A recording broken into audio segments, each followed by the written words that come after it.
इयत्ता 5वी, विषय परिसर अभ्यास 1, धडा पहिला, आपली पृथ्वी आपली सूर्यमाला. प्रस्तावना. मुलांनो, रात्री आपण आकाशाकडे पाहिलं तर आपल्याला चंद्र आणि अनेक चांदण्या दिसतात. पण या चांदण्या पृथ्वीपासून खूप दूर आहेत. आकाशातील काही चांदण्या लुकलुकताना दिसतात तर काही चांदण्या लुकलुकत नाहीत. आकाशातील या सर्व वस्तूंना आपण खगोलीय वस्तू असं म्हणतो. चंद्र, सूर्य हे पृथ्वीच्या जवळ आहेत, म्हणून चंद्र आणि सूर्य गोलाकार आहेत हे आपल्याला सहज दिसू शकतं. त्या व्यतिरिक्त इतर तारे, ग्रह हेही आपण पाहतो. चंद्र, सूर्य, तारे, ग्रह या सर्व खगोलीय वस्तू आहेत. मुलांनो, तुम्ही जर रात्री आकाशातील चंद्राचं आणि चांदण्यांचं निरीक्षण केलं तर तुम्हाला त्यांच्या रंगात, आकारात, त्यांच्या प्रखरतेत आणि त्यांच्या स्थानात होणारा बदल सहज पाहता येईल. म्हणजेच पौर्णिमेच्या दिवशी चंद्र शुभ्र पांढऱ्या रंगासारखा दिसेल, पण त्यात थोडेसे काळसर डागही दिसतील. चांदण्या शुभ्र पांढऱ्या रंगांच्या दिसतील. चंद्राचा आकार चांदण्यांच्या आकारापेक्षा मोठा असलेला तुम्हाला दिसेल. पौर्णिमेच्या दिवशी चंद्र पूर्ण गोल दिसेल. नंतर दररोज हळूहळू त्याचा आकार पहिल्यापेक्षा लहान होत जाईल आणि अमावस्येच्या दिवशी तो दिसेनासा होईल.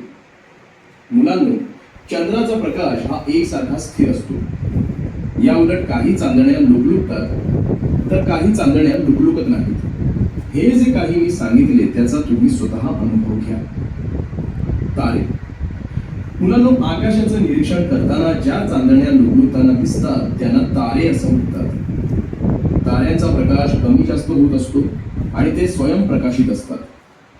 स्वयंप्रकाशित म्हणजे स्वतःचा प्रकाश किंवा उजेड असणारे. रात्रीच्या वेळी बहुधा तारे निळसर पांढऱ्या रंगाचे दिसतात. काही ताऱ्यांचा रंग लालसर, तांबूस, हिरवट किंवा पिवळसर दिसतो. मुलांनो, सांगा पाहू, पृथ्वीवर ऊर्जा म्हणजेच उष्णता आणि प्रकाश कोणत्या खगोलीय वस्तूमुळे मिळते? आपल्याला ऊर्जा सूर्यापासून मिळते.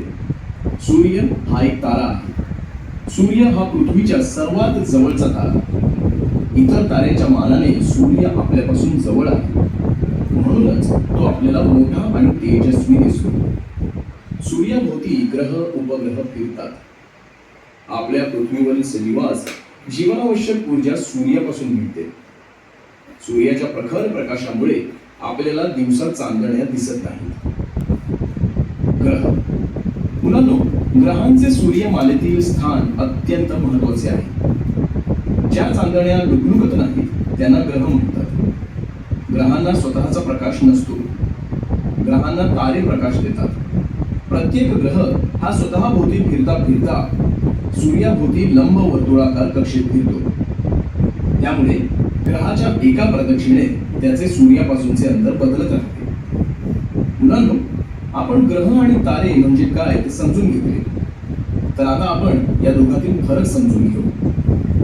ग्रह म्हणजे ज्या चांदण्या लुकलुकत नाहीत त्यांना ग्रह म्हणतात आणि ज्या चांदण्या लुकलुकतात त्यांना तारे म्हणतात.